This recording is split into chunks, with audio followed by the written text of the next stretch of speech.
Portland may not be on your travel radar, especially if you are from outside of North America, but there are many reasons to visit this jewel in the Pacific Northwest United States.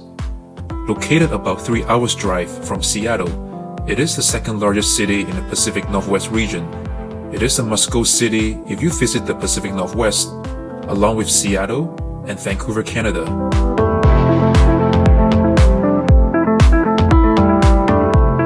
One of the most well-known reasons is that you pay no sales tax. That makes it a great reason enough to visit Portland. iPhones, anyone? But let's skip this part for now. I spent a day in Portland in December last year before heading to Vegas. Let me show you around what to do in a day. But keep in mind that I only have a day here, so there are some places I just wouldn't have enough time to visit. I'll stick to the immediate downtown area for this trip.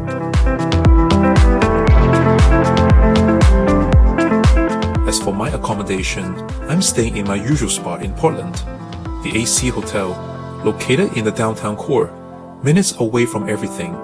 It is a mid-budget full-service hotel, similar to Marriott and Sheraton, but slightly smaller in scale, and they are usually newer too. Let's have a quick tour here.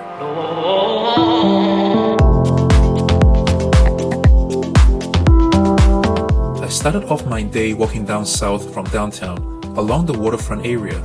You may notice that there are many bridges in Portland. That's because the city started off from the river, just like many other cities. Portland has a population of around 650,000 people, and the city proper is divided by the Willamette River.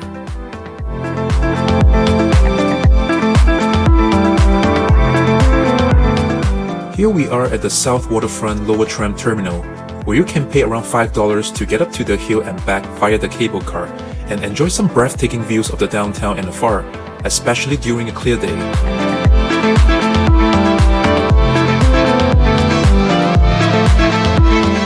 The public transportation here is highly efficient and convenient.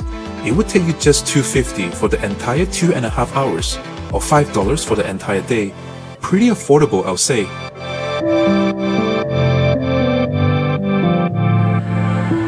Next stop is the PECULIARIUM. This is a strange but amazing little museum where many art exhibits were based on horror and alien. So be warned, even though this is not like a haunted house in a theme park, the images can still be a little disturbing to some. So here we go. The entrance fee is just $5, and you could easily spend at least 20 minutes inside viewing all the strange and crazy exhibits.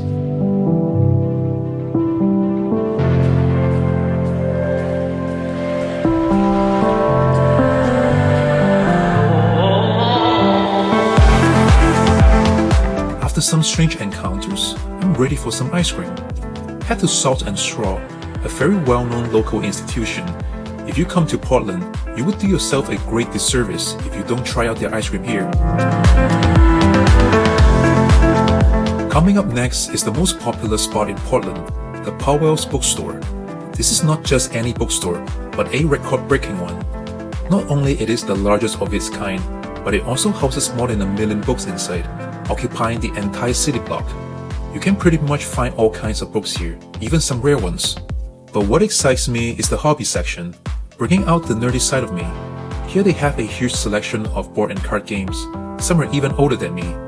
And have I mentioned that this bookstore is huge? And it is definitely an attraction itself for any tourist to the city. You can even book a free tour on certain days of the week. For dinner, I highly recommend Lardo. This place has some of the best and most unique style of sandwiches around. I ordered the French dip sandwich, a fusion-style sandwich between Vietnamese and French cuisine.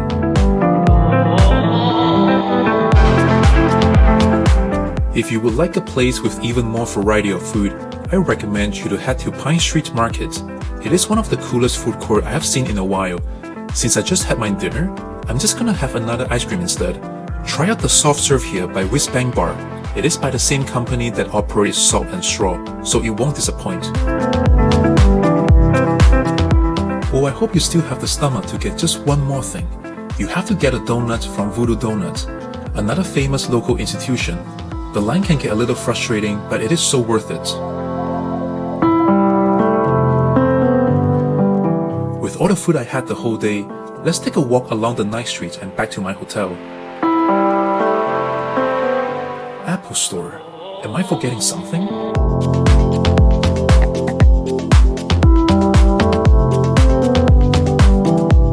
I managed to cover lots of ground in a day.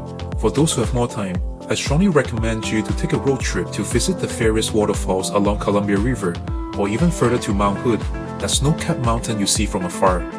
But for those who only have a day, I think I gave you a pretty good look at what to do and where to go in Portland. I certainly enjoy my time here, and I believe you will too.